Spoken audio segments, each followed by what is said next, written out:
세계에는 그림자 세계라는 것이 등장하고 해당 세계 안으로 진입하면 너무나 간단한 것부터 시작해 말도 안 되게 어려운 미션까지 여러 미션이 주어집니다. 해당 미션을 클리어하지 못하면 도전자는 모두 죽게 되고 세계의 일부가 어둠으로 잠식되죠. 그리고 그 어둠 속으로 들어가고 살아 돌아온 자는 존재하지 않습니다. 긴 시간 동안 세계는 그림자 세계를 정복하지 못해 땅을 잃어갔지만 마법의 발달과 마정석의 활용으로 마침내 그림자 세계는 99% 이상 클리어돼 갔고 세상에는 평화가 찾아오는 듯 했죠. 그러던 중 등장한 그림자 미궁. 역대 최악이라 불리며 위험성을 파악한 국가들은 모든 국가들이 힘을 합쳐 1억 5천만 명의 연합군을 창설하고 공략에 도전하지만 갑작스럽게 창설된 연합군은 단결되지 못했고 결국 미궁의 마지막 싸움 이후 단 6명만이 살아남았습니다. 그중 한 명이 바로 우리의 주인공이죠. 고작 3서클 마법사로 남들과 궤를 달리하는 연산 능력으로 마지막 순간까지 살아남았지만 처음 상대해보는 드래곤의 특성을 아무도 예상하지 못했고 결국 모두 죽음이 눈앞에 다가옵니다. 주인공은 죽음을 예상하고 눈을 감자 이상한 소리가 들려옵니다. 만나서 반갑습니다. 헤브리온 학원의 지원자 여러분.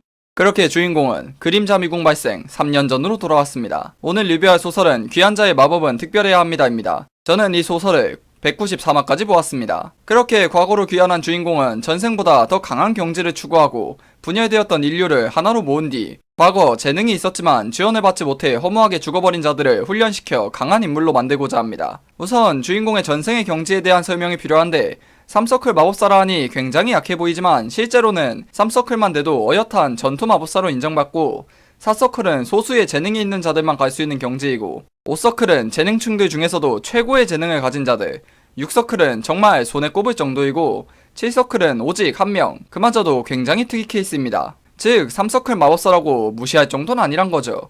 거기에 주인공은 연산 능력의 천재입니다.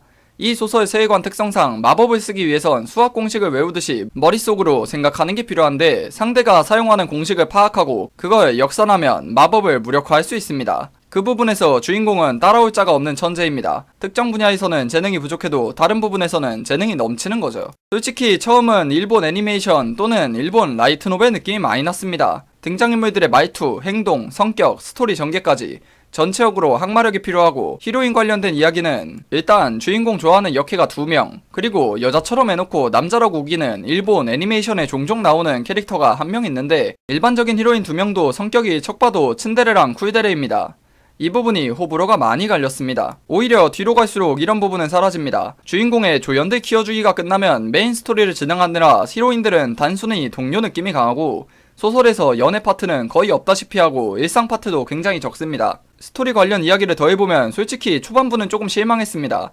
인기도 많고 책으로도 출판된 작품이라 기대를 조금 했는데 개연성도 부족해 보이고 일본 라노벨색이 강해서 좋은 작품인지도 의문이 들었습니다. 하지만 극초반에 지나니 꽤나 괜찮은 작품입니다. 우선 메인 세계관이 상당히 탄탄합니다. 그림자 세계라는 설정, 마법과 연금술, 검술 관련 설정도 탄탄하고 메인 스토리의 등장인물들 지능도 좋은 편이었습니다. 특히 주인공은 싸움에 있어서 압도적인 힘으로 싸우는 게 아닌 적들의 패턴을 분석하고 한정된 정보로 약점을 찾아내 공략하는 식으로 전투를 전개하는데 이게 상당히 좋았습니다. 아쉬운 점이라면 이런 지략 캐릭터가 주인공밖에 안 보였다는 것 정도입니다. 실력도 전체적으로 좋았는데 단점이 오타가 좀 많습니다. 제가 최근에 소설을 읽었음에도 아직도 오타가 남아있는 게 종종 보였습니다. 소설 분량 관련된 이야기도 많은데 솔직히 분량이 조금 적고 전개가 느린 건 사실입니다. 하지만 이것 때문에 도저히 소설을 못 보겠다 이 정도는 아니었습니다. 뭐 분량이 조금만 적어도 화나고 전개가 빠른 소설 아니면 안 보시는 분들이면 모르겠는데 그 외에는 그냥 사소한 단점이라 생각하고 참고 볼만했습니다. 제가 매기는 귀한 자의 마법은 특별해야 합니다의 평점은 세계관 4점, 스토리 전개 4점, 필력 3.5점, 설정의 탄탄함 4점, 주인공의 지능 4.5점, 악당, 조연들의 지능 3.5점, 항마력 필요량 2점, 스토리의 깊이 3점입니다. 전체적으로 일본 라노벨 색은 있으나 항마력이 조금만 있으신 분들이면 충분히 재미있게 볼만한 작품입니다.